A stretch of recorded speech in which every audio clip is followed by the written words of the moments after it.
Hello and welcome to another video on my channel. My name is Jet Smith and I'm the head coach for speech and debate at Highland High School in Pocatello, Idaho. And the goal of this video and all others on my channel is to help make learning about speech and debate more accessible with free resources. The video today is about how to be a first speaker successfully in world schools, and this is going to be part one of a series I'm doing on the 3 major speaking positions in world schools. So the first video will be about the first speaker, then we'll do the second and third, and if the videos do well enough, then maybe we'll do one for how to do the reply as well. So today we're going to be talking about quite a few different things. So just to give you an overview, this video is meant to be a comprehensive guide for learning how to be a first speaker in world schools, essentially from scratch. So if you have no world schools experience at all, then this video will teach you kind of how to be a first speaker. I do recommend watching an intro to world schools video prior to having watched this if you've never heard of world schools or seen it before. So we're going to talk about the basic responsibilities of being a first speaker. We'll talk through introductions and how to do them because those are very important in world schools. We'll talk about how to frame the debate and how to answer the framing of the debate when you're the first opposition speaker. Then we'll discuss main arguments or substantive arguments in world schools as they're called. We'll talk about how to do refutation in the first opposition speech for when you're on that side, how to take points of information and when to take them in the first speech, and then we'll talk about outros or conclusions for how to end your speech in a good way.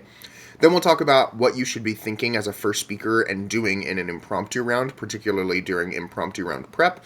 And then we'll talk about 6 tips for how you can succeed as a first speaker in world schools. So if you haven't seen world schools debate before, here is the format of a world schools debate. It is 6 8-minute long constructive speeches followed by 2 4-minute long replies. So today we're talking about the first 2 constructive speeches, the first proposition and the first opposition. So the basic responsibilities of a first proposition speaker include your job is to introduce the proposition side of the debate. You are going to frame the motion comprehensively, present 2 well-developed arguments, and then conclude clearly. And then make sure that you are handling 2, sometimes 3 points of information well.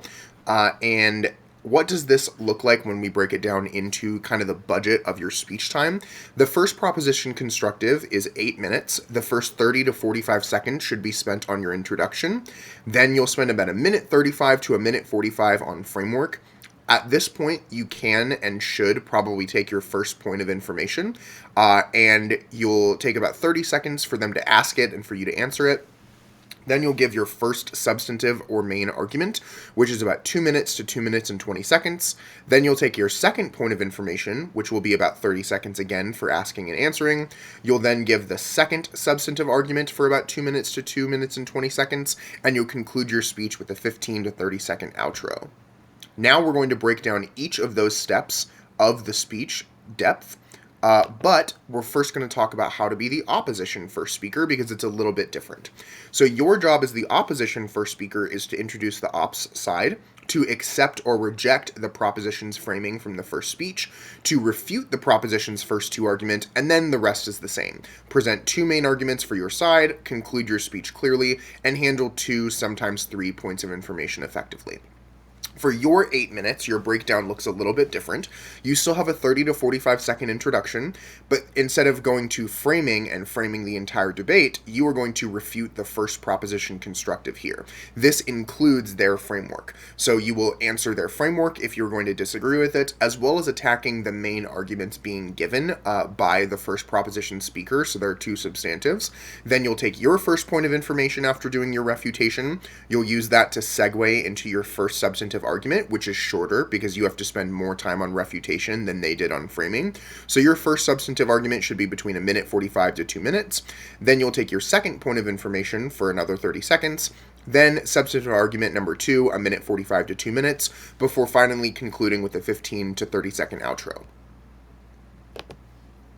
Now let's talk introductions. So in general, an introduction should be about 30 to 45 seconds, and it's very important in world schools. It's not like LD or PF where you just start with like an opening quote and thus I affirm, and it's also not like policy where you almost never have an introduction unless you're reading a really laced out case.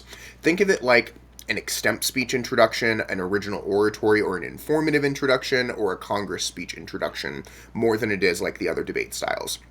These introductions are important for boosting both your style and your content points, and they help make sure that judges pay closer attention to your arguments because they know what's coming through the on-time roadmap of points that you're going to make. They also help set up the flow and sort of thesis of your case and your entire side as a whole. So introductions are very important in world schools, and perhaps the first speaker's introduction is the most comprehensive. So now let's talk about what goes into a first speaker introduction. You are going to start with an attention-getting device, or a hook as it's referred to in English. Then you will segue to your topic or the issue in the motion and develop that issue a little bit more. Then you'll give your team's team line or motto, which is kind of your thesis, and use that to present the motion or the topic. Then you'll give a roadmap of what you're planning on doing during the speech. And at the end of that roadmap, you'll offer a case split, or what arguments are going to be in what speeches for your team as the proposition. Next, let's talk about introductions as far as attention-getting devices go.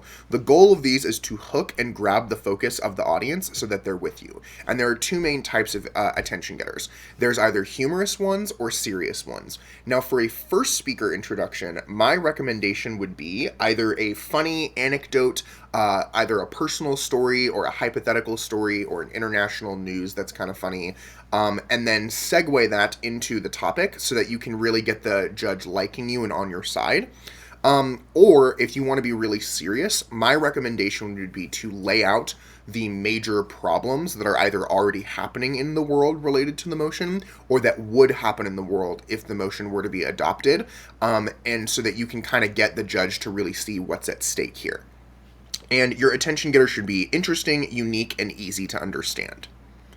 After we catch the audience's attention, then we're going to segue to the topic or issue at hand. So go from your attention-getting device to the motion overall. This is not where you read the motion, but where you discuss the topic of the motion, essentially, the subject matter. You're going to give context for maybe what's been going on in the world, what the thing in the motion is, and you really want to try and include a statement of significance or a reason to care about this issue. Something about how many people it's affecting, the importance of the topic, something that really shows this is an issue we need to be discussing. After that, you'll use this to segue into your team line or your motto, and this is kind of the thesis of your side of the debate. This is something that will be repeated in every single speech near the beginning and end by you and your teammates, so it needs to be something memorable and quotable. Something involving wordplay can be good, something that is a little bit humorous can be good, something that is serious is good, and usually it should be no longer than 10 words at the absolute longest. The shorter and clearer, the better. If you can use the wording of the motion or something from the motion as well, that definitely helps. So once you've done your team line and your motto, then you're going to do roadmaps. Unlike other types of debate, there are no off-time roadmaps in world schools. So this roadmap will set up what the rest of your speech is going to be about. So here's an example of a roadmap because it basically sounds the same every time once you figure out how you want to word yours. So if I was the first proposition speaker, my roadmap might sound like, in this speech, I'll do a couple of things. First, I'll set up our debate by framing the motion. Then I'll present side propositions first and second substantive arguments.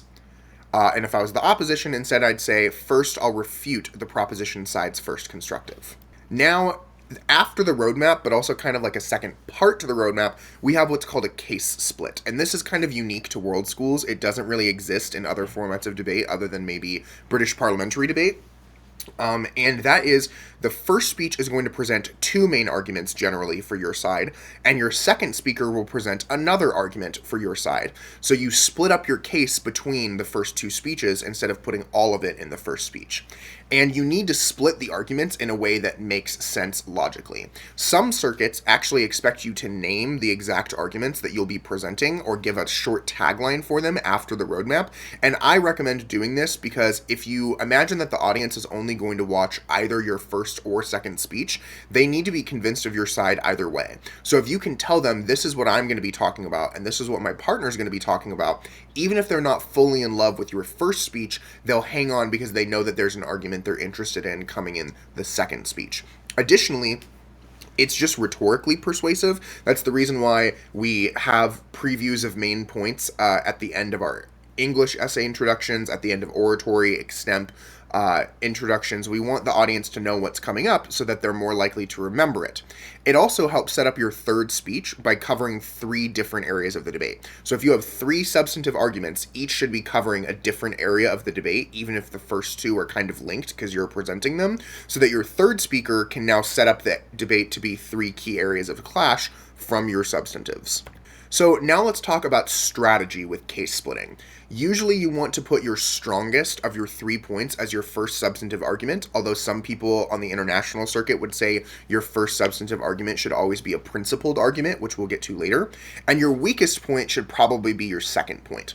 The reason why you want to put your strongest point first is because it's likely to be the subject of most of the debate, and in world schools you want the best arguments to be the ones that get talked about the most.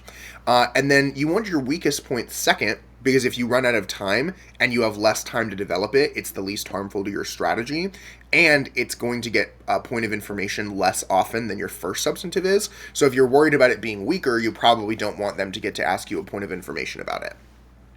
Now, the second speaker's new argument should be something that convinces judges that are not convinced by your first 2 main points that you're going to be giving in this speech, and it should approach the topic from a different perspective than the first speaker did. Kind of think of it as like coalition governments in parliamentary systems like the UK, where there's not a 2-party system. Parties have to work together, so 2 parties might both like a bill, but for 2 completely different reasons. Imagine your first speaker is liking the bill from one of those parties' perspectives and giving arguments from that party's perspective, and the second speaker is from a different party's perspective to support the bill. You also want to make sure that there is at least one principled argument and at least one practical argument between the 2 speeches. Usually you should have a principal argument in your first speech and then another practical in the first speech, and then either your second speaker reads another principal or another practical argument. Now, here are some examples of common ways to split up your case. You could have your first speaker give 2 points that are about society and your second speaker give a substantive about the individual. You could have your first 2 be about international issues and then your second speaker talk about domestic issues. The first 2 speeches the first 2 points could be about the military and the second could be about politics, or vice versa. You could also do some combination of political, social, and economic. So 2 social and 1 political, 2 political and 1 economic, so on and so forth. You could also have one speech focus on short-term arguments and one speech focus on long-term arguments. And you could, again, if you wanted to, divide your speech into principal and practical, but that is really just a way to make sure that you include that. I think the first speech should pretty much always include at least one principal and one practical argument, but some teams do it differently. Next, let's talk about examples of case splits, because this is something, like I said, that you probably haven't dealt with before. So this house would ban medically unnecessary cosmetic surgery is an example of a world schools debate topic that I debated when I was in high school. So let's say that we are the proposition. Here's how we could split our arguments. The first speech could be practical arguments about how it's medically dangerous, so we should ban it. And then if we ban it, we can shift resources towards necessary surgeries. Meanwhile, the second proposition speech could talk about a principled argument about how it would be good because it would end unrealistic beauty standards, which make people feel bad about themselves and result in mental health problems. And then for another topic, let's talk about this house supports the rise of teenage influencers on social media. The opposition could split their arguments into society and the individual. Their first speech talks about how it is bad for society in general because teenagers across society get bad role models and everyone is encouraged to consume too much because influencers are constantly trying to sell you a product. Your second speaker could then talk about the individual in the resolution, about how the influencers themselves are harmed by the rise of teenage influencers on social media. So those are 2 examples of case splits on real topics. Now let's discuss an example of a first proposition introduction. So I'm going to give a 45-second introduction pretending like I am the first speaker on the proposition. One thing to keep in mind is that the first minute and the last minute of every speech in world schools is protected time. So during your introduction, you're not going to get points of information as long as you stick to under 1 minute. So here's an introduction for the first proposition side on this house would ban homework. And I have all 4 parts labeled so that you can kind of tell when they happen, but you wouldn't say those things out loud during the debate. I loved elementary school. I miss the parties, recess, and snack time. But what I don't miss is the dreaded take-home folder. Every day there were spelling exercises and math problems for my parents and I to work on for hours after school. Tons of kids either don't do the homework, attempt and fail miserably, or are stuck doing mindless busy work. In fact, the Pew Research Center reports that 40% of kids can't or don't get their homework done. So because side proposition knows that homework doesn't work, we are proud to propose the motion. This House would ban homework in primary education. In this speech, I'll first clarify the motion by offering framing, and then I'll offer two substantive arguments about how homework is bad for families. My partner Joseph will offer the third substantive argument, proving that homework is bad for schools in the next speech. So that's a first proposition introduction. I didn't separately label the case split, I included it as part of the roadmap. But that part where I say my partner Joseph, which was the name of one of my partners in high school world schools debate, will be giving a substantive, even if all you give is the information of your split. So my two arguments are about families and his argument is about schools. That does a good job at setting up the fact that you're going to approach the resolution from different perspectives and gives the judge a heads up for what they can see coming forward. So now that we know how to do an introduction in the first speech in world schools, and that introduction basically works the same for the prop and the op, let's talk about something specific to being proposition, and that is how you set up framing in your first speech, because you should plan on essentially one of your three main jobs being framing. Job number one, framing. Job number two, substantive argument number one. Job number three, substantive argument number two. So framing should take between a minute 35 to a minute 45 of your first proposition constructive. And framing is how you clarify the motion that is being debated to set up a good discussion that is educational and fair for both sides. That is the goal of framing. If your framing is trying to make it so that basically you win automatically, then that is very frowned upon in world schools debate. If it's going to give the proposition an advantage, it should never make the odds more than like 55-45. So we really want our framing to be fair. Framing includes all of the following things, which we'll talk about step by step: definitions, observations, burdens and standards, models or counterfactuals, and asking for points of information, which really is something only the proposition will do. Now let's talk about definitions. So definitions are when you interpret the key words in the motion using a dictionary or encyclopedia or context. So pretend that you were the judge or that you were the coach of both teams in the debate. So you don't really care who wins, you just want the debate to be as good as possible. What definition of each term is the most fair for both sides? What is something that you as the proposition and the opposition would be happy to debate if you defined the word that way?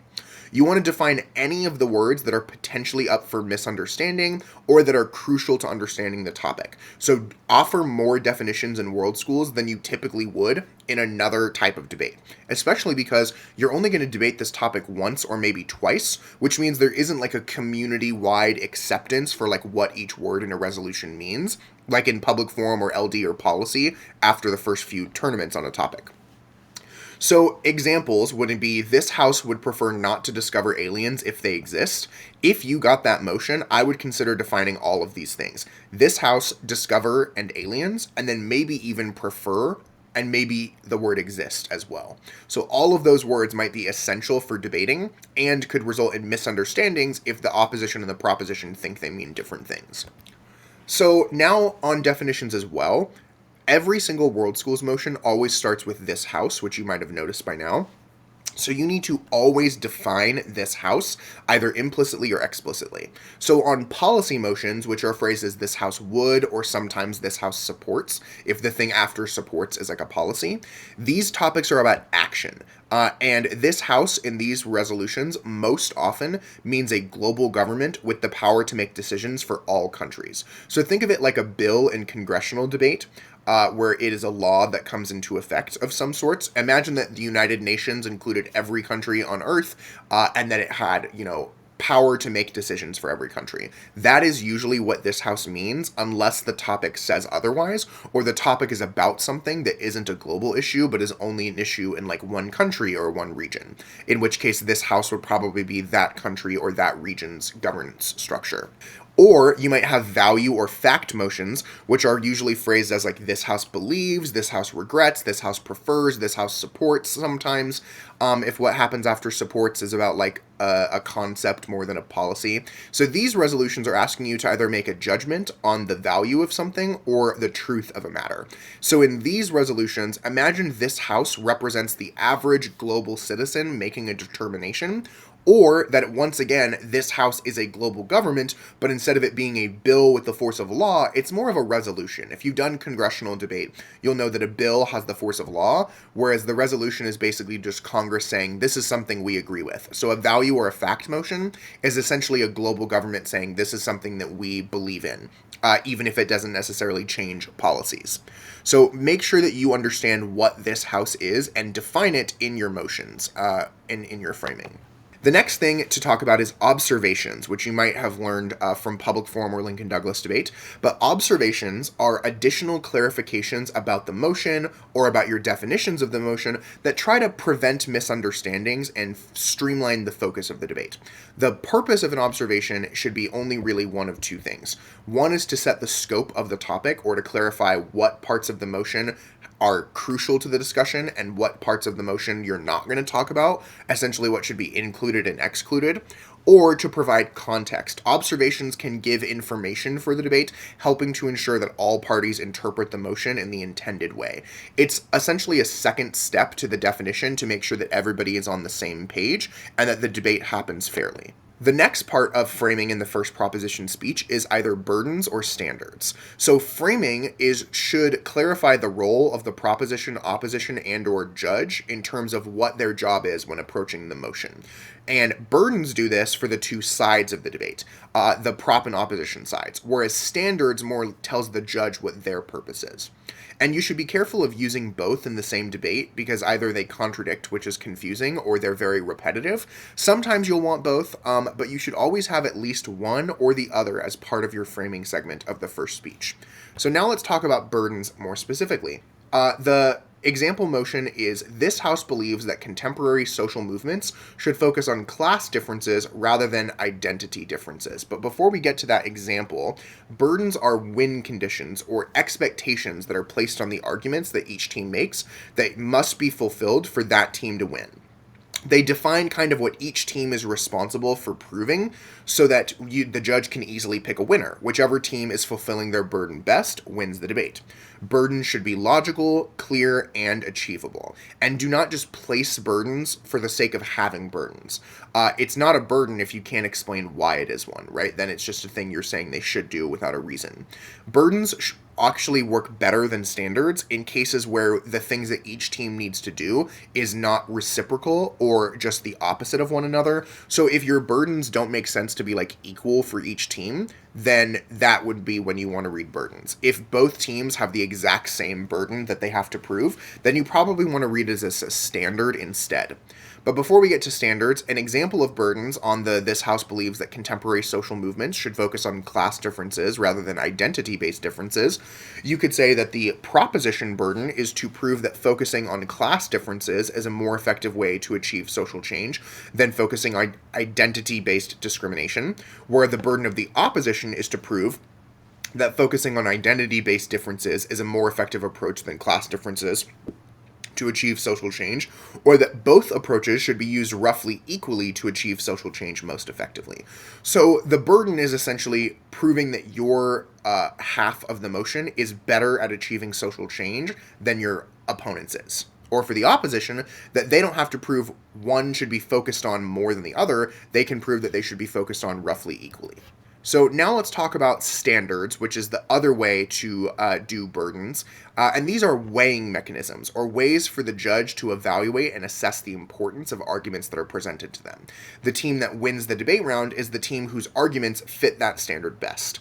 The standard should be something that is clear, helpful, and achievable. You've probably heard people say more benefits than harms, or cost-benefit analysis as a framework. That's not a framework. All frameworks that are consequentialists are benefits versus harms and cost benefits. The purpose of a standard is to give a more specific version of that to tell you which costs and benefits or which benefits and harms matter the most. So examples of a standard would include on the topic of this house believes that contemporary social movements should focus on class differences rather than on identity-based differences. The standard would be vote for the team whose approach to social movements best promotes and achieves social change, which is very similar to the burdens, but it basically just says what the judge is supposed to do and therefore what the teams need to do to get the judge to want to vote for them on content. Keep in mind, World Schools is not decided like other debates are. It's decided based on scores. So even though you give the standard, obviously a debater's style doesn't have to necessarily go to the standard. How good of a speaker you are doesn't affect which team has the best social movements, but you're essentially giving the judge a how do they determine who gets higher content scores or maybe strategy scores metric. So lastly, let's talk about models and counterfactuals. Models are kind of like plans from policy and Lincoln Douglas debate, or generalized alternatives more likely from public forum debate. So models are a clear, specific interpretation of the motion. Models should be detailed, reasonable, and predictable, essentially an example of how the motion could be adopted, or just providing more details on how the motion would actually happen in the real world. Models are used on policy resolutions, and they should really only be used to make the debate more fair, more clear, and easier to debate for both sides, not to avoid arguments that the opposition likely wants to make. When you have a this house would motion or a this house supports policy motion, that's when you use a model. When you have a this house regrets motion, which are very common in World Schools debate, you should use a counterfactual. And a counterfactual is used to show what the world would look like without the thing that we regret, according to the proposition. This could mean a replacement, what would have happened instead of the thing that we regret, or a reference to what the past looked like in our world before the thing that we are now regretting existed. And if that thing has always existed, then what would a hypothetical world look like without this thing? And they should be logical, reasonable, and not utopian. So don't say the world would have been perfect or nothing bad related to this thing would have ever happened, right? The counterfactual should not represent a perfect world, but just a hypothetical world of what we could have had without the thing we regret. So now let's talk about an example of models. So let's say the topic is this house would adopt a universal basic income. A good model would be a little bit more specific to make sure that our debate has better clash. So for example, this house would adopt a global universal basic income of $10 a month to all citizens. The program would be paid for by progressive taxes by each nation according to their GDP. This is a good model because it gives a standard baseline of how you're going to get the benefits of a universal basic income, and it gives enough detail for the opposition to be able to disagree with without being so detailed that none of their general argumentation is going to apply. A bad model is either too vague or too specific. So this model would say this house as the United Kingdom would adopt a universal basic income of £1,000 a month for all citizens making less than £60,000 a year. The program would be paid for by adopting a 10% wealth tax on all citizens with net worth exceeding £1 million. This is way too specific. It's resembling more like a bill in Congress than like a general idea of what we should do in public forum. And it's probably bad for the debate because the opposition couldn't have predicted that that would be the model just by looking at the topic.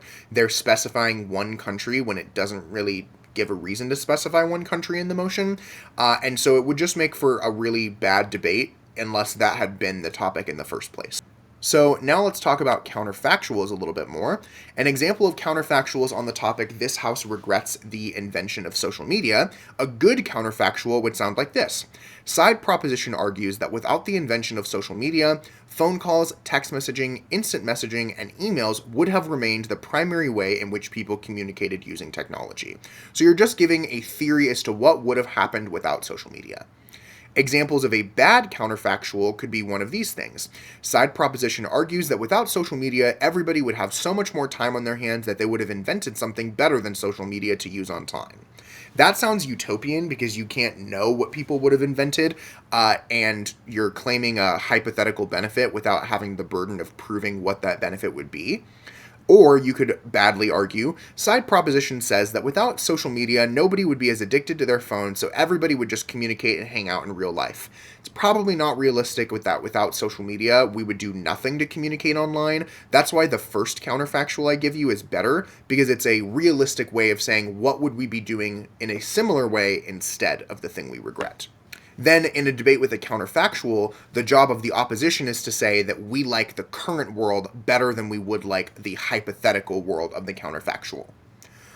So now that we know how to do the rest of framing, at the end of your framing point as the first proposition, you want to ask for points of information from the op if they haven't already stood up to give one. Framing is really important because it sets up the entire debate for either success or failure.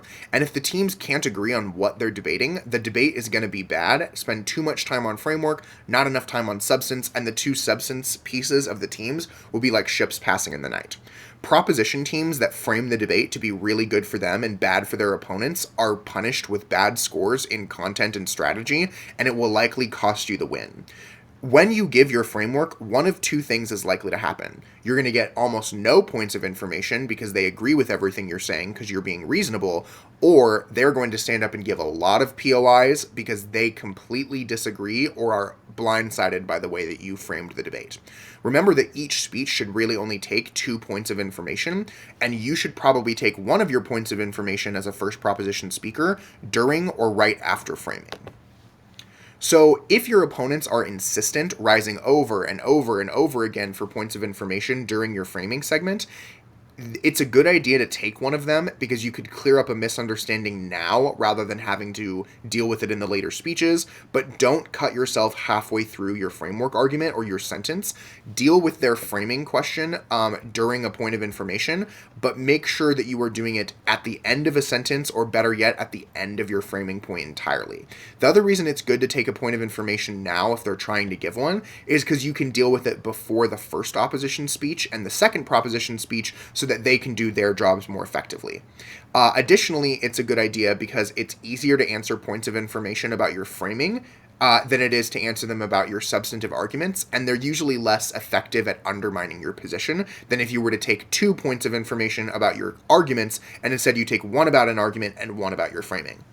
If they don't ask any points of information or try to during your framing, you should still ask if they have one, and if they accept and stand up and give one, they weren't planning on giving one, so it's probably not very prepared or well thought out, and it will be easier to answer. But the biggest reason to do this is if they have like a secret disagreement with your framework and they really hate the way you did your framework, but they don't try to do a point of information, now you can be like, hey, if you were worried about our framework, why didn't you ask us about it in the first speech when we offered to give you a chance to ask a point of information? So if they're hiding a framework disagreement, asking them if they want to ask you a question is a really good strategy. But again, only do this if they're not standing up on their own, and only do this as the first proposition speaker at the end of framing. Now let's discuss what this would look like in World Schools debate in the first proposition speech. So I'm going to pretend once again like I'm in the middle of a debate round on the topic, this house would ban homework in primary education, and I am going to give you a framework. So we'll go through on the next couple of different slides, all of it, but I'm going to read it all at once. This is what you would be saying if you were in a debate round on this topic maybe. I'll begin the debate by clarifying the motion through framing. First, for definitions, we offer 3. This house means the federal and state or municipal education departments in each country, as they have the power to enforce laws and rules in education. Second is homework. This includes assignments given to student to be completed outside the regular class period, according to Merriam-Webster. And third, primary education is the first stage of formal education, usually encompassing children anywhere from age 5 to 13. We offer 3 observations to further clarify the motion. First, makeup work for when students miss class and must catch up should not be considered homework, as it was not initially assigned for the express purpose of being done outside of school hours. 2, performances that occur outside of class time, such as school plays, concerts, or talent shows, should also not be considered homework, as they take place at school and are not meant to be done at home. And third, to offer an example using the United States of America, elementary or primary education would encompass elementary schools, while junior highs, middle schools, and high schools would not be considered primary education. They are secondary schools. Now, seeing as we are debating a motion of policy, the standard you should use to evaluate the motion is to vote for the side that best demonstrates the overall effect of homework on student, family, and school well-being. To provide a clear mechanism for implementing the resolution to enhance our debate, we offer the following model. Government education departments will prohibit administrators and teachers in primary schools from assigning work to students that can only be completed outside of school hours and off school property. Teachers and administrators found in violation of this ban would risk losing their position, promotions, and/or licenses. Before I move to offering the proposition's first substantive argument in support of the motion, are there any points of clarification from the opposition? And that would be what an introduction sounds like. So when we give our, not introduction, framework. So now that we've done an introduction and framework, that encompasses pretty much the first 2.5 minutes of your speech. And once you're finished with that, the proposition would move into giving main arguments. We want to do all of that framing so that the debate is set up to be as good as possible. That's a lot more framing than you typically get in any other debate, but the speech is long and the debate is long, but we only debate the topic once, so we really need to clarify it. Now, the first opposition's job is not to provide framework unless the proposition failed to do so, in which case you're probably going to win that debate. But your job is to answer your opponent's framing. You either need to explicitly accept the proposition's framing, or you need to reject their framing and offer different points. Sometimes, even though it's their job, the proposition doesn't set up a fair and educational debate, and you can really only challenge the proposition's framing in extreme cases. Just because you didn't predict it doesn't mean you can disagree, only if it was impossible or nearly impossible to predict. Try giving a point of information during the first proposition speech if you are the first opposition speaker from your team to see if you can change their framing, get them to make a disagreement, because if you can take care of it before your speech, that's better, because then you have more time to attack their arguments and present your arguments. You don't really want to spend a lot of time on framework either as the opposition. Try to take one point of information while you're answering their framework, because if they offer one, it's possible that your disagreement is just a misunderstanding, or they'll be like, you know what, we agree, we'll concede to your alternative framing, and then you can move on to substance. And again, points of information about framing are generally less scary and easy to answer than points about your case. So, what do we do as the first opposition when the first proposition doesn't frame the debate? This is one of the only exceptions to the 45 seconds max rule, because you really only want to be spending 45 seconds answering framing. But if they give no framing, you basically need to become like the first proposition speaker and do all of the stuff that they did or that they were supposed to do. So that means that you need to point out that they failed to frame the debate, so you're doing it now. So you give definitions, standards and burdens, or a counterfactual on a regrets motion. You should do all of those things, even if it takes about a minute to a minute 15 of your speech, because then you will be rewarded with higher scores for setting up a good debate. So why do we answer framing? Let's say our proposition provides framing, but we hate it and it's bad for our side. Why do we answer framing? Well, we need to answer it as soon as possible, and usually that means your speech. If proposition first speakers frame the motion badly or don't do it at all, they're going to be given much lower content and strategy scores, but only if you can really point it out and prove that it's a big problem. The same, however, will be true for you. You will get lower scores if you make unreasonable challenges or disagreements of good framing. It's not like policy and LD where you can read topicality or definitions arguments as a no-risk argument. It is risky to attack framework if you're not really committed to their framework being bad. So under what conditions should we answer framing in the first opposition speech? Here are the 4 things that should get you to think maybe we should attack their framework.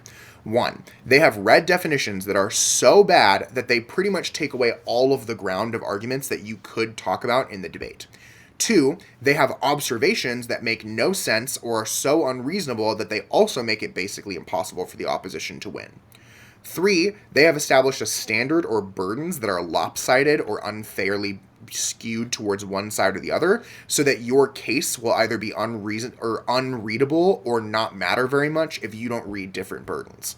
Or lastly, they have provided a model or counterfactual that is so vague or so specific or so utopianly perfect that it makes the resolution nearly impossible for you to understand, predict, or disagree with. So there's not going to be enough arguments on both sides and enough disagreement, making the debate unfair and uneducational. And that's the key thing.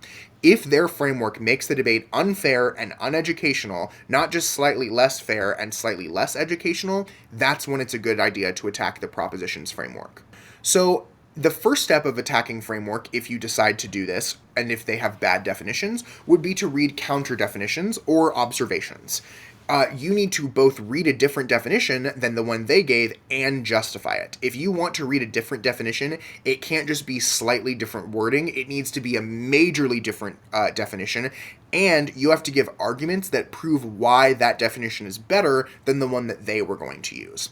So, for example, if the topic was this house would ban homework in primary education, and the proposition defined homework as practice math problems, you probably want to disagree with them. Here's an example of what that would look like.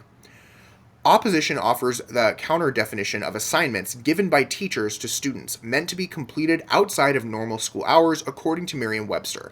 Prefer this definition because 1. Our definition is from a reputable dictionary that is easily accessible to all debaters. Their definition lacks a source and was arbitrarily made up by themselves. 2nd, our definition allows for the impact of homework to be discussed in all subjects, making the scope of the motion more broad and therefore educational than just talking about math. So you need to read a new definition and reasons why your new definition is better than their old one. How do we answer bad burdens or standards? You need to offer different burdens or a different standard and again, justify it, treat it like an argument because it is, give a warrant for why it's better. For example, proposition says, vote for the team that gives students the most free time. On the motion, this house would ban homework in primary education. That doesn't sound like a very good standard for the debate. So opposition gives a counter standard of vote for the side that best improves educational outcomes for students. Prefer that standard of judging because 1, their standard is extremely biased towards their own side because obviously homework doesn't increase free time. And 2nd, their standard is extremely limited, which means we're only able to discuss the merits of homework related to free time rather than practice, resources, test scores, etc. So you basically say, here's a better way of judging the arguments in the debate round that makes the topic better. Now, what about models? If they give a bad model or a super unfair model or even just a model in general, there are 2 ways that you can counter their model. The first one is to give a different model that they should have used, unlike their current model that would have been fair and educational. So if you were back on that universal basic income debate topic and they were doing the United Kingdom £1,000 a month, you could be like, that's way too specific. Instead, their model should be something like this. Give everyone on Earth $10 a month. That would be way better for the debate because it's more predictable, it applies to more than one country, it's smaller, things like that. So you can essentially offer a model that they should have used instead. The other, more common type of counter model is to offer a model of your own, something that the opposition says that we should do instead of the proposition's model that would solve the problems they talk about better. But if you run a counter model, this is essentially a counter plan or an alternative from public forum, it needs to be against the motion and it needs to be incompatible with the motion. So you couldn't say, as the opposition, we think we should do a universal basic income of £1,500 because you're still agreeing with the motion. So you need to be against the motion and incompatible with the motion. Your 2 solutions that you're offering should not be able to be combined and put together. So let's give some examples of countermodels. The proposition model is that they will ban homework in primary schools by giving students optional time to work on their assignment in class.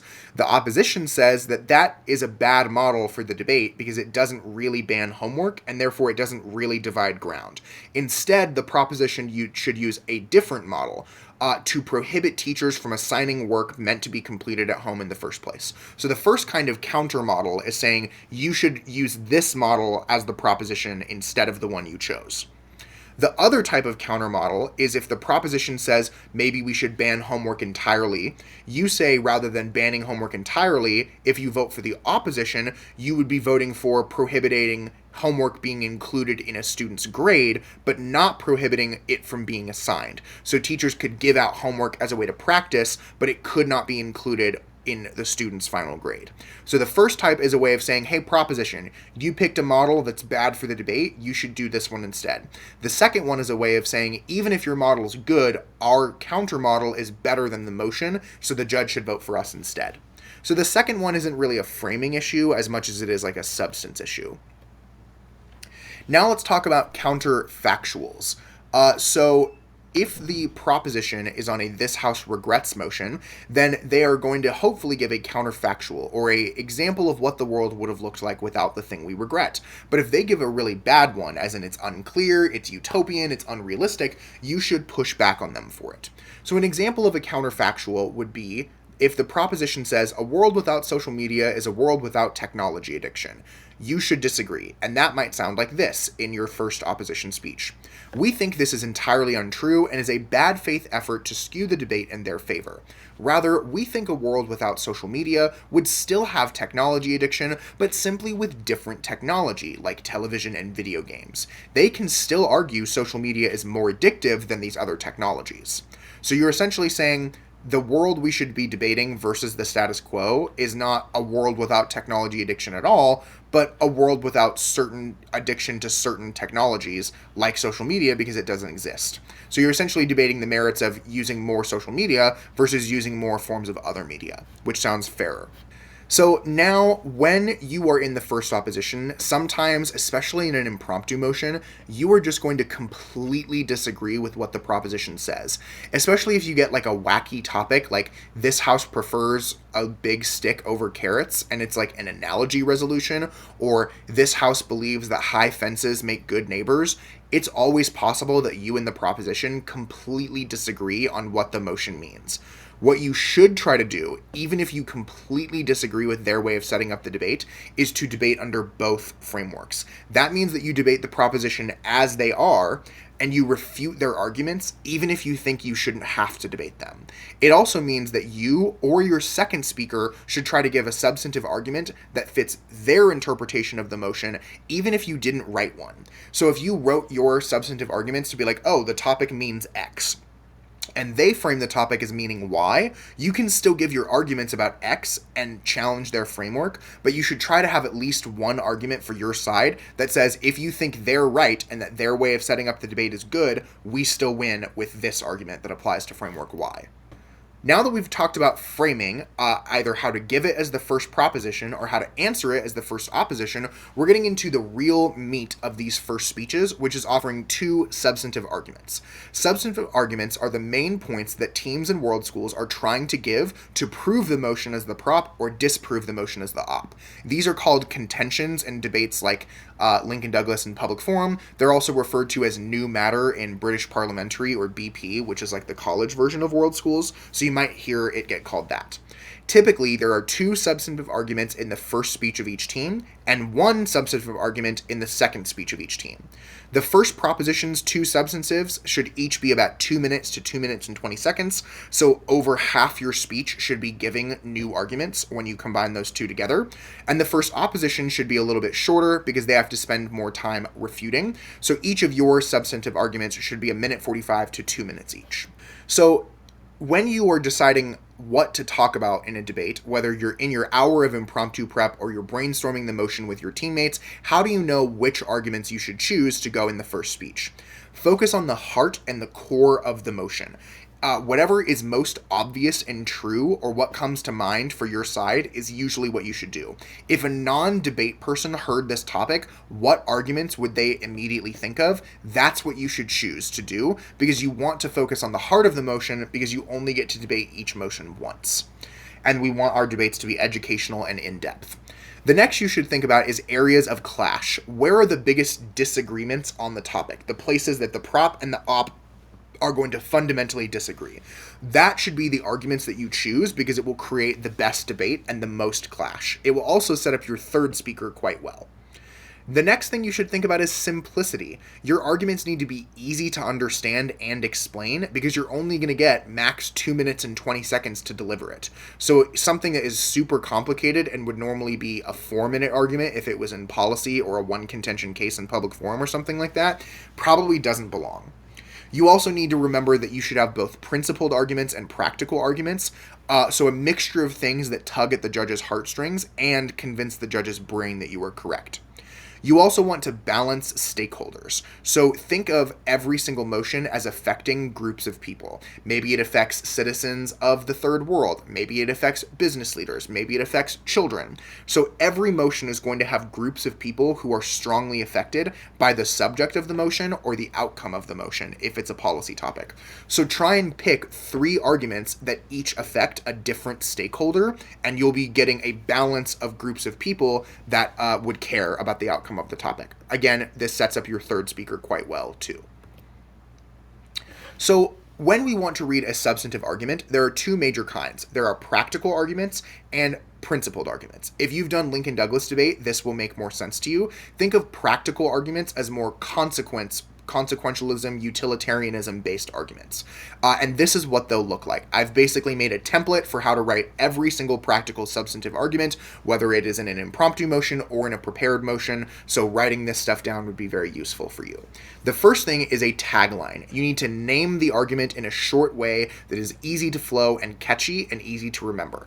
Then you'll give a brief overview of the general argument that you're making. What is the premise of the argument? Then you're going to give your first layer of analysis. These are called subpoints in other debates, and this is just one aspect or element of the point you're trying to make. And under your layer of analysis, you're going to be making 4 mini arguments. And I have the debate jargon version of these, but you're not going to say these words. So you're not going to say the words uniqueness, link, and impact in a world schools debate, but your layer of analysis should include all of them.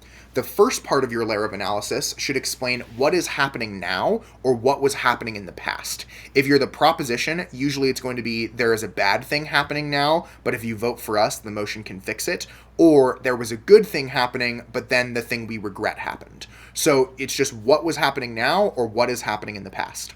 The link part of your layer of analysis is how if we adopt the motion, it will change the world for the better, or how the subject of the motion has changed the world for the better or for the worse. So in a this house regrets motion, your uniqueness would be things are great if you're the proposition, and your link would be here's how the thing we regret made it bad. Then you should give an example of the link, either a really specific example, usually an international example, or a hypothetical instance of the motion or something similar to the motion happening in the real world that proves your link. So examples are really important in world schools, and you should always have at least one of them per layer of analysis, preferably non-US examples, especially if the topic seems non-US based. Then you need to give an impact, which is the overall consequence or net effect of the argument, a reason why we should care. Who does this affect and how does it affect them? Then you're going to give a second layer of analysis or a second subpoint, which will use the exact same format, but about a different issue under this argument. So a different uniqueness, link, example, and impact that has something in common with the first layer of analysis because it's all part of the same substantive, but they should not be easily grouped together with attacking by your opponent. At the end of your second layer of analysis, your uniqueness, link, example, and impact, then you're going to give an underview or tie this argument back to the thesis of your case, to the standard the judge is using, or to the burdens of each team. You need to explain how this substantive argument ties back to your team line to prove your case, proves that you are winning the debate on the standard the judge uses to evaluate the round, or that it proves your team has met its burden. Now that you have seen the parts of a practical substantive argument, I'm going to pretend once again that I'm in a world schools debate as a first proposition speaker, and I'm going to read you an example of a practical substantive argument. And I will have the script on the screen with all of the different parts laid out so that you can tell when I'm doing each part and hear what it sounds like. Once again, we're going to the topic, this house would ban homework in primary education. I am the proposition, so I'm saying yes, that is true. Imagine that I already gave the introduction earlier and I already gave the framework earlier. So now I would be switching to giving my first substantive argument. Our first substantive argument is stifling student growth. Children in primary schools across the world go to school for 6 to 8 hours a day and then come home to do even more work. This is developmentally inappropriate and it's actively harmful to their learning and health. Our first layer of analysis is developing a hatred for education. Primary schooling is supposed to be the most fun time kids will have in their years of school, but Johns Hopkins University in 2024 references studies that find assigning elementary students homework doesn't teach them anything meaningful in a way that improves their learning, retention, or test scores, but it does teach them to hate school. Banning homework solves this problem. In the UK, where primary children have the most homework of any kids in Europe, Catherine Phillips of Metro UK in 2014 writes that excessive homework causes many British students to feel inadequate, burnt out, and dreadful about learning before they're even 10 years old. When elementary school kids start hating school, they stop paying attention, engage in more bad behaviors, and are less likely to succeed in middle and high school, which can set them up for lifelong failure. Banning homework can reverse this trend. Our second layer of analysis for how homework stifles student growth concerns adverse health effects. Children need more than just school. They need to gain social skills from playing with friends, engage in physical activity and go outside, and most of all, they need a lot of sleep. Assigning primary age children homework interferes with these essential developmental needs, actively hurting health outcomes. Banning homework solves this by freeing up more time for students. Finland, which has one of the most renownedly successful school systems in the world, doesn't assign homework until students are in high school, and their kids are thriving. Mizik of Humanium in 2023 reports that with more time to play, relax, and sleep, their students showcase stronger learning and behavioral outcomes throughout primary school. Less homework means more social skills, more physical activity, and more sleep for kids, all of which are proven to be crucial for kids' long-term growth, unlike homework in primary schools. This substantive argument about stifling student growth shows that by hurting student learning through creating a hatred for school and hurting student health by trading off with other developmentally appropriate activities, homework's overall effect on students is negative, so you should be very comfortable siding with the proposition, banning it for primary age children. So that was all of the parts of a practical substantive argument. Put together, took about 2 minutes and 20 seconds to read. Normally with your world schools cases, I would not recommend writing them out word for word. I just wanted to show you what it would sound like if you put it all together. Instead, it would be more like you have note cards that have a little bit for each of the parts, which is why I think learning the formula of a substantive is really good, because once you know the parts of a substantive argument, you can apply it to any topic and any argument. But the second type of substantive argument is a principled argument. And internationally, there's an expectation that principled arguments have to be deontological rather than consequentialist. And what I mean by that for you non-LDers is that you should be focused on more the rules than the outcomes of why something is morally correct or incorrect. So a consequentialist argument would say, if we lie to kids about Santa Claus, then those kids will be able to experience the magic of Christmas, so even though we lied, it's worth it because the effect is good. A deontological argument would value honesty and say it doesn't matter what the outcome is, being honest is important in all cases. So some people say that your principled arguments need to be phrased like that deontological honesty is always the best policy argument. You need to choose an unchanging moral, ethic, or value of society, and then prove that the motion aligns with that value if you're proposition, or violates that value if you are opposition. This is supposed to be an a priori or higher level issue than any of the consequences that the motion might cause. So here are some examples of principles that you should be thinking about when you're trying to choose a principle for your arguments. Fairness, freedom, honesty, human rights, dignity, responsibility, just war, bodily autonomy, democracy, retribution, deterrence, rehabilitation, or reparations. These are probably the most common principles that you'll hear in world schools debate. So you would choose one of those principles and then say, here's how the motion supports it, or here's how the motion goes against it. Other people would say that you should choose impact-based arguments, where the impact is about morals, human rights, or equality, and then just use the same structure that I already taught you, following the same formula as the hurting student growth substantive example.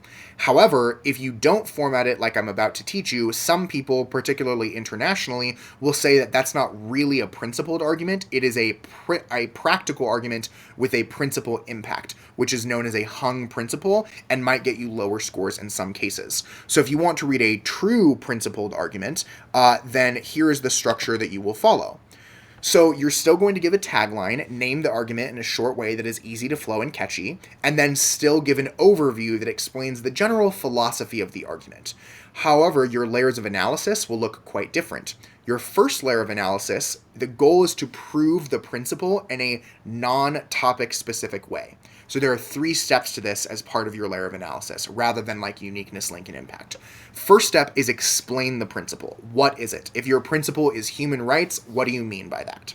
Then you're going to flesh out the principle. What are the core pillars of that principle? What elements make up that principle? Then you're going to exemplify the principle by an analogous situation or illustration. Choose an issue that is similar to the motion at hand and prove that the principle would say, when we look at this other issue, the decision is very clear. Your second layer of analysis, the job is to apply the principle that you have now proven matters and makes sense to the topic through its stakeholders, through the topic's actor, things like that. You're going to prove that your side of the topic is more principally, morally, ethically clean and justified, and your opponent's is not. So you do this in, again, 3 steps. Apply the fleshed out aspects or pillars of the principle to the motion. Then you're going to compare the example or illustration or analogy you give to the motion.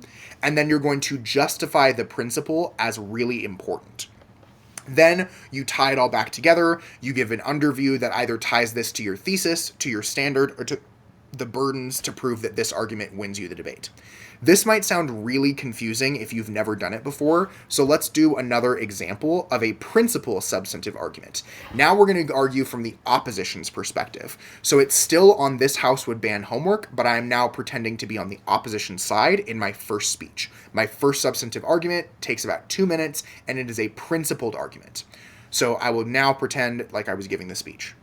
Our first substantive argument is that banning homework violates local autonomy. Side opposition believes that the policy decisions most likely to affect citizens' daily lives should be made at the local level to best reflect the wishes and needs of communities, and a homework ban is fundamentally incompatible with this.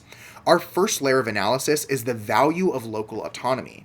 Local autonomy empowers communities to make decisions tailored to their unique circumstances, promoting self-governance and preventing central authorities from imposing one-size-fits-all policies. This autonomy relies on diversity, responsiveness, and accountability. Diverse approaches allow communities to experiment with solutions and learn from each other's successes. Local decision makers are more responsive to their constituents because they understand local challenges and strengths. They are also more accountable because they witness the immediate impacts of their policies firsthand, unlike distant central authorities governing millions. Consider a national ban on guns. It would harm rural towns where hunting is economically and culturally vital. It would ignore nuances, robbing communities of the opportunity to innovate different solutions to gun violence and public safety. And it would allow out-of-touch, centralized authority to impose policies disconnected from the real-life consequences of banning guns on citizens, like fines, jail time, or violent uprisings. Even the cities that would benefit have a right to choose the ban for themselves rather than having it imposed on them. Our second layer of analysis is how a homework ban destroys local autonomy. In the opposition's world, local school districts determine if homework is a greater help or detriment to their students, but the proposition hands this power to a distant, out-of-touch central government. This ignores the fact that different schools have different student populations, teaching methodologies, and resources. The best homework policy for each will differ. It sidesteps the local organization and decision makers that know what best to do, and as they have firsthand knowledge of the students' needs and circumstances. And it ignores the accountability measures put in place by regional actors like local school boards and school administrations that ensure the education system reflects community values, needs, and priorities. Just like a nationwide versus local gun ban, a centralized ban on homework in primary schools violates the principle of local autonomy and should be rejected. Local autonomy is an ethical and moral imperative, and it should never be violated. It upholds democracy by making sure constituents are represented and protects the fundamental human right to self-determination. So clearly, if this House wants to respect local autonomy and best serve the global citizenry, we are principally obligated to oppose the motion. I said never instead of seldom. So that argument is a principled argument, and you can see how it follows the structure where the goal is to take a principle and then specify 3 or 4 or 2 aspects of the principle and apply that principle to the motion. So I chose the principle of local autonomy, and then the 3 parts of that I chose were diversity of approaches, responsiveness, and accountability. And then I showed how diversity, responsiveness, and accountability are important, and then I demonstrated how they would apply to this overall topic, how there would be less diverse approaches to homework, there would be less responsiveness to the needs of the community, and there would be less accountability for the decision makers than if we did a local version of this. So that is a principle example. So now that we know how to do substantive arguments, it's time that we learn about the next major step of being a first opposition speaker, which is all about refutation. So refutation in the first opposition speech is one of your 3 main jobs, and it's the process of disagreeing with and undermining your opponent's arguments by pointing out flaws in their logic and evidence. All major arguments in a debate need to be refuted, otherwise they are considered dropped and therefore true for the remainder of the debate. However, each speech in world schools is a constructive speech, so really, unless they haven't talked about it by the very end of the debate, there aren't really dropped arguments in the same way. You do want to try and answer stuff immediately following the speech that you heard it from, but only so that the judge isn't sitting there thinking that it's true for a whole cycle of speeches. Now, in world schools debate, arguments need to be considered more logical than in other events to be considered true in the first place, but they require probably less evidence than other debate events to be considered true in the first place. So blippy one-sentence arguments about how the sky is orange, and then if my opponent drops it, they lose and the sky is orange for the rest of the debate, doesn't really work in world schools. It needs to be a lot more warranted, reasoned in the argumentation.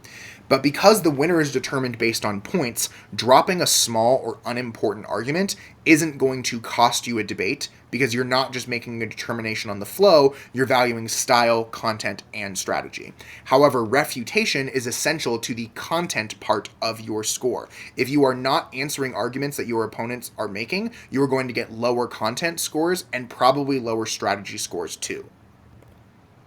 So refutation in the first opposition speech is one of your most important jobs, and there are 2 ways to do it, either before you give your 2 substantive arguments or after you give your 2 substantive arguments.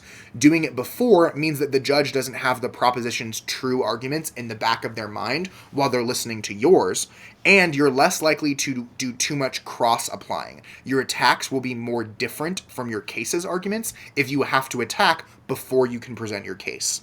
But if you attack afterwards, you're less likely to run out of time on your second substantive, and you have more time to think of your attacks. I am going to suggest that you do your attacking before, because then you can talk about their framework and their 2 substantive arguments at the same time. Whereas if you attack at the end, you're going to have to do framework, your 2 substantives, and then go back to the proposition's case, which can be confusing and disorganized. When you do attacking, you need to spend between 2 minutes and 15 seconds and 2 minutes and 45 seconds on refutation. The closer you spend to 2:15, the longer you get for each of your 2 substantive arguments.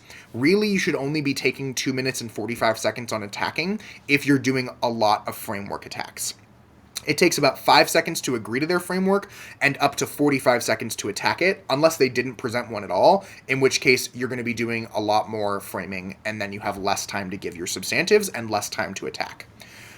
But you want to attack each of their substantive arguments for at least 1 minute to 1 minute and 5 seconds, giving 3 to 4 attacks that are well developed. I would probably not do more than 5 ever, and I would never only do 1 attack. But if they spent 2 minutes on each of their substantives, you need to spend at least 1 minute on each of their substantives to really engage with that argument. So don't be blippy and give enough attacks that you're really having good clash. How do we attack an argument in world schools debate in the first opposition? The 4 steps of refutation are signpost, state your response, support your response, and say why it matters. So for each of their arguments, you're first going to signpost it. Tell us which of their points you're answering and how many responses you'll be giving. So for example, on their substantive argument about stifling student growth, we have 3 responses. The second step of refutation is to state your response or your responses. Give your disagreement with the point that they are making. After you've said why you or what you are disagreeing with and how you're disagreeing with it, say kind of why you're disagreeing with it. Support your response. Use examples, logical reasoning, and or evidence to prove your disagreement with their argument. And then lastly, you're going to say why it matters. Give an impact to your response or prove how this attack on their point defeats their overall argument and therefore defeats their side, making you win. So how do we do that, those 4 steps? What do we know for our second step, your response? This is another acronym or method of attacking that is very common in world schools. It's known as Dr. Mo, which might be a Marvel villain if I'm not incorrect. So Dr. Mo stands for deny, reverse, mitigate, and outweigh. So if you're ever wondering, how do I say my response? What should my response be? Choose from this list for each of your attacks. The D is for deny, and that is when you basically say what they're saying is straight up not true. You essentially say there is not an ounce of truth to what they're saying, or you just say something that completely defeats it. R is reverse, which is say the opposite of what they're saying. So if they say the economy is doing great right now, denial would be no, the economy is not doing great right now. Here are all of the reasons why it's not doing great. Whereas a reversal might say actually the economy is doing horrible right now. Or more likely, if they say the motion would help the economy, you can say it will not help the economy at all as a denial, or you can say actually it will hurt the economy as a reversal. So when you reverse an argument, you can reverse it at the link level, or you can reverse it at the impact level, but you don't do both. Either if they say it will become good, you say actually it will become bad, or if they say something is good, you say that it actually is bad. The third step is to mitigate. Mitigate is the stuff they're saying isn't that true, or it's less true than they say it is. So this is kind of like a more reasonable version of deny. The fourth way to attack an argument is to outweigh it, to say even if what they're saying is true, it doesn't really matter as much as this other truth on our side, which means we still win. This is more commonly done in the second opposition and in the overall third speeches for both teams. But now let's look at examples of how to do the 4 steps of refutation with Dr. Mo responses to an argument on the homework ban topic. So I'm going to pretend like I'm the opposition again, attacking their first substantive argument, which is a practical one about how it affects students. So here's how you would attack a practical substantive argument. Let's discuss the proposition's first substantive argument about how homework affects students. We offer 4 responses. First, homework does not harm the learning of elementary school children. It gives them a chance to practice what they've learned, lets parents identify their child's strengths and weaknesses to work better with the teacher, and means teachers have more time to focus on instruction and feedback in class while practice can occur at home. Second, homework in primary schools prepares students for middle school, high school, and eventually college. The goal of primary school is to teach a student the fundamental skills they need to succeed for the rest of their time in education. That includes the basics of reading and writing and the basics of how to be a student, which includes homework. Third, very few primary children are getting so many hours of homework that it prevents them from sleeping, playing, or socializing. At best, proposition has proven that there should be restrictions on the amount of homework students should have, not that it should be banned entirely. And fourth, optional practice wouldn't hurt students. Even if they've proven that forcing students to do their homework to achieve certain grades is bad, they haven't proven that students who want the chance to practice what they've learned at home through ungraded homework, like our counter model, is a bad idea. So the denial is you just say it's not, they said it's hurting learning, straight up, it's not hurting learning. Reversal is actually it's helping learning by helping prepare them for college. Mitigation is they say, oh, kids can't do anything that they need to do to be healthy. You're like, nah, there's not enough homework to actually make it that big of a deal. You're mitigating it. It's less true than they say it is. And then lastly, you are kind of weighing with this argument to say that even if they've proven some stuff, they haven't proven enough to outweigh what we've proven. So sure, some homework might be bad, but banning it would be worse than restricting it. So what about principled arguments? How do we attack arguments that are like, here's this principle, here's how it applies to the resolution. So here's another example of the first opposition speaker refuting a principled substantive argument. I'm not doing it on the proposition side because the first proposition doesn't refute. So imagine that the proposition read an argument about the principle of autonomy and children getting to make choices. So their argument was autonomy is an important principle and the motion is good because it gives children more choices because homework takes away their autonomy and forces them to do things, right? So this is how I might attack that argument. Their second substantive argument is about the principle of autonomy and children getting to make choices. We see three problems with this line of thinking. First, children do not have an inherent right to choice. Children cannot vote, drive, or drop out of school, or make their own medical decisions. We expect parents and teachers to make decisions for children about clothing, food, toys, and learning. This principle does not apply to primary age children. Second, homework doesn't violate the right to choose. Kids can choose whether or not to do their homework, and those choices have consequences. Kids can choose to do their homework and learn more and be rewarded with higher grades, or kids can choose not to do their homework and get lower grades or miss out on fun activities. Homework therefore teaches kids about their right to choose. Third, banning homework actually violates the right to choose. The proposition would take away the choice for kids that would have done their homework to practice and learn more. The opposition's countermodel of allowing children to do non-graded homework as optional practice better upholds the right to choose by eliminating the coercive effect of grades as well. So when you attack a principled argument, you can either deny the fact that the principle applies to the motion, you can say that the principle doesn't apply that much to the motion, or you can say that your side upholds that principle better. And that's what deny, mitigate, and reversal would look like. So next, let's talk about points of information. What we've covered so far is how both speakers can introduce their speech for 30 to 45 seconds. Then we talked about framework, how the proposition should set up the debate, and how the opposition can counter the framework if they need to. We talked about how to make arguments, because each of them is going to make 2 substantive arguments, taking around 2 minutes each. And then we talked about how to attack those arguments if you are the opposition. Now let's talk about points of information. How many should you take, and when should you take them?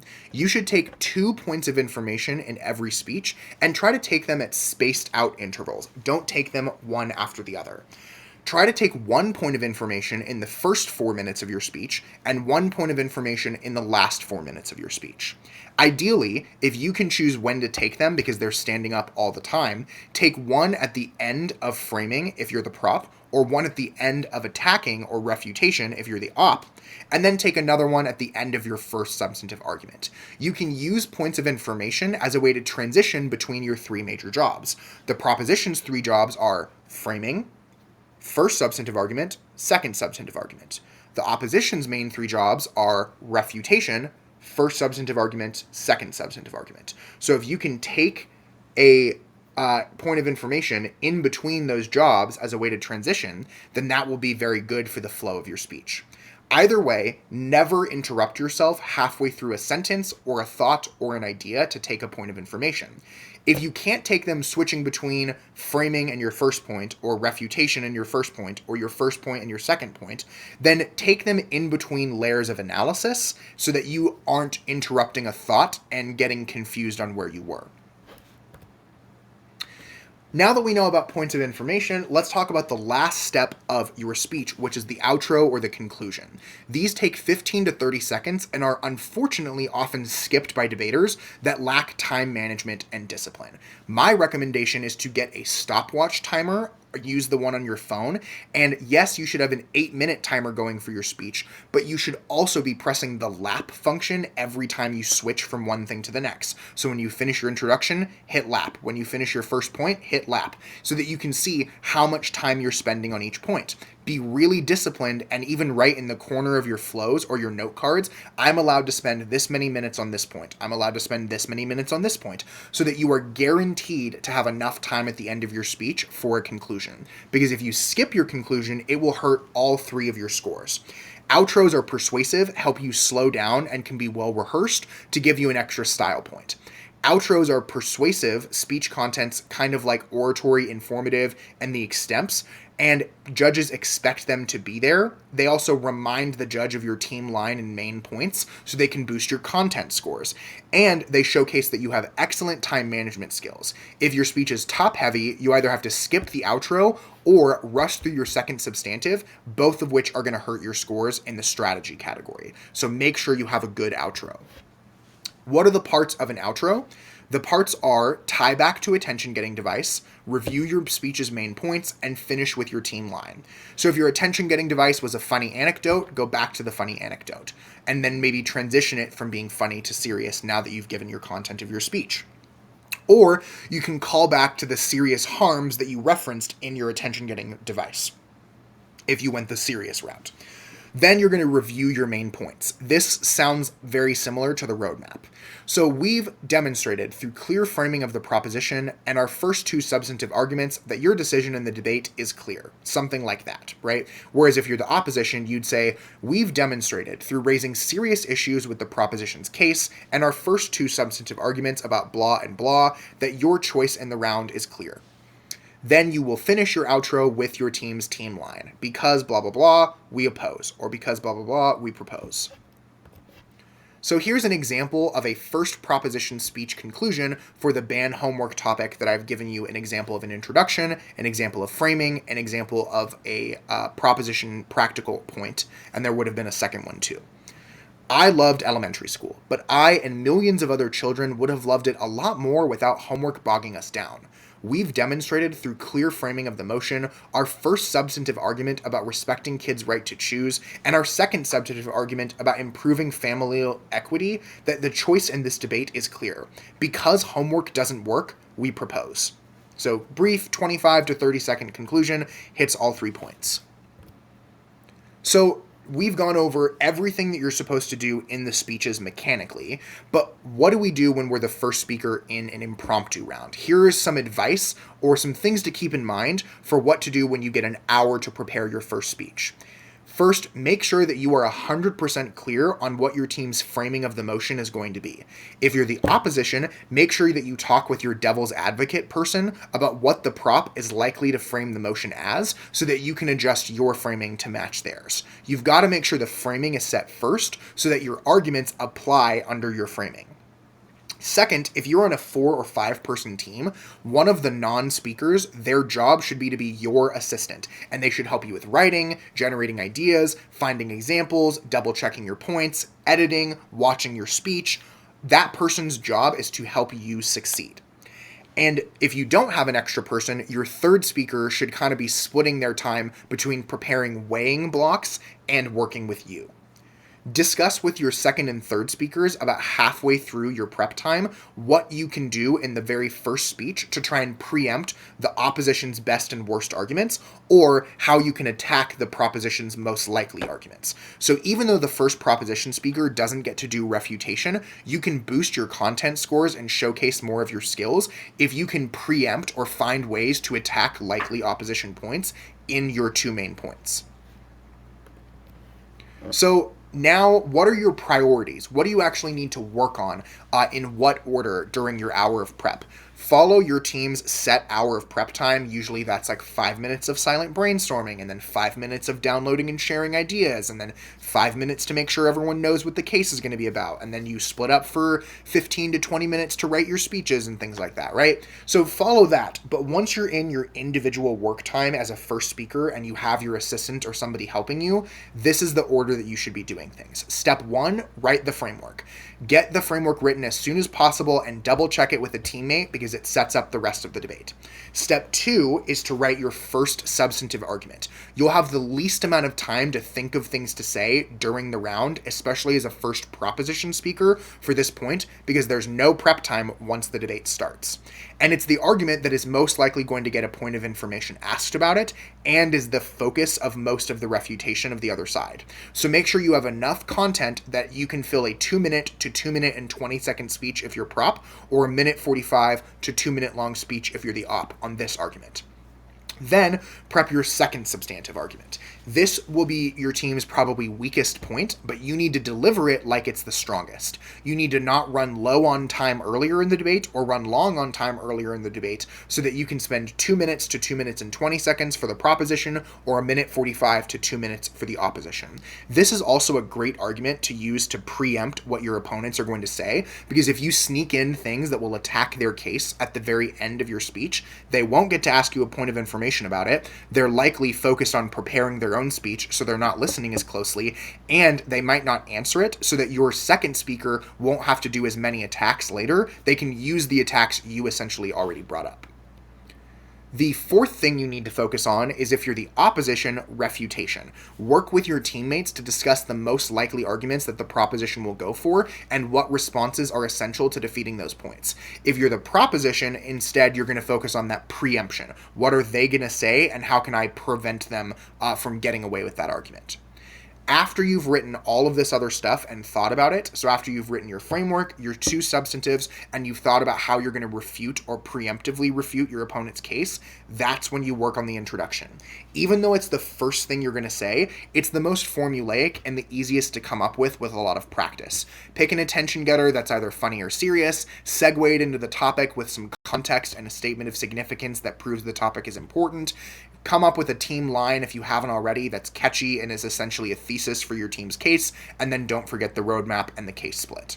Once you've got all of that put together, it's time to do practice speeches. You need to give a practice speech in front of a teammate, either your non-speaking assistant or your third speaker, and have them ask you points of information so that you can do a real 8-minute long speech to make sure that your content and your timing is good. After that, get feedback from the person, think about what worked and what didn't work, make adjustments to your speech, and then give another practice speech or another 2 practice speeches independently while they work on the other responsibilities.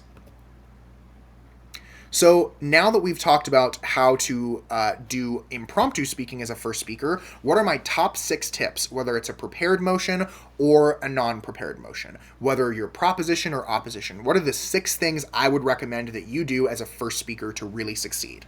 The first thing is to not be forgotten. Judges are supposed to give each speech their scores immediately at the end of that speech, but some less experienced judges don't do that. They wait until the end, they pick a winner, and then they assign scores. So they do it reversed. The problem is you are most likely to be forgotten as a first speaker, especially if you don't give the reply.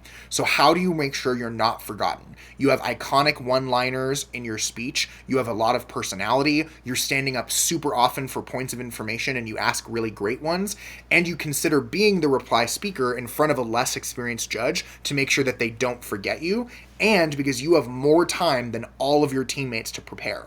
Especially if you are on the opposition, if you're the second speaker and you give the reply speech, you really only get 2 speeches before you have to talk again. So consider, when you're opposition in particular, having the first speech be the reply speaker.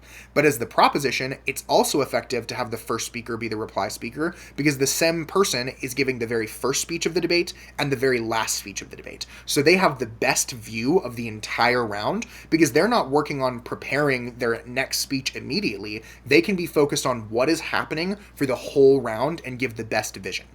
My second tip is to speak off of note cards, not word-for-word cases, even in prepared debates. So you should be coming up with your case ideas during impromptu prep or during pre-tournament prep with your teammates, writing down the main ideas, maybe even writing out a case, and then turning that case into 3 to 6 note cards so that you can speak extemporaneously. You should know your case arguments well enough that the note cards are just there to remind you and keep you on track.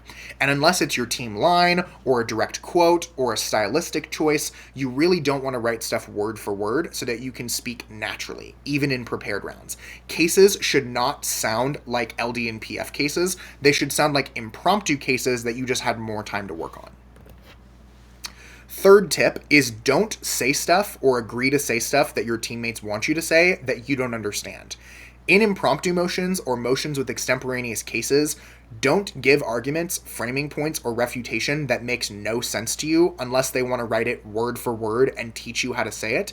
And even then, you probably shouldn't do it, because if you get asked a point of information about it, you're not going to know what you're talking about. You're not going to be able to present it confidently. You might mess it up for them later. So it's better for you to say like a 7 out of 10 argument that you understand and can confidently give than a 10 out of 10 argument according to a teammate that you don't understand at all.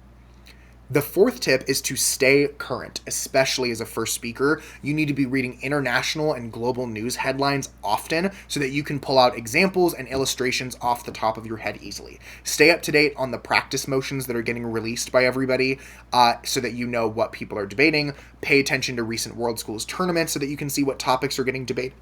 Just try to stay on top of the news.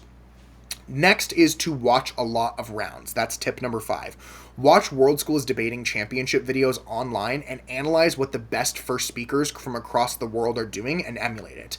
I wouldn't necessarily recommend the NSDA finals rounds because in most cases, one of them is a team that is doing great World Schools debate and the other team is a team of great debaters from like LDPF, Policy, and Congress that are just kind of doing what they do in those other events in World Schools, and it only works in front of non-World Schools based judges. So watch a lot of rounds internationally and you will learn how to do World Schools better than just NSDA finals rounds. Sixth and final tip is the most important, and that is to give a lot of practice speeches. As the first speaker, you can give practice speeches easier and more often than anyone else in the round, so there is no excuse for not doing them. For prepared motions, give practice speeches on your team's cases often and make adjustments to improve them. And do practice impromptu motion preps. The NSDA and Equality and Forensics release example impromptu motions all the time. Do impromptu practice speeches on them. Do the first 30 to 40 minutes of an impromptu prep with yourself or with your team so that you can give practice speeches. And if you do that, then you will be a successful first speaker. So all in all, you've learned what it takes now to be a first speaker in World Schools debate. You know that in your 8-minute speech, you need to give a 30 to 45 second introduction.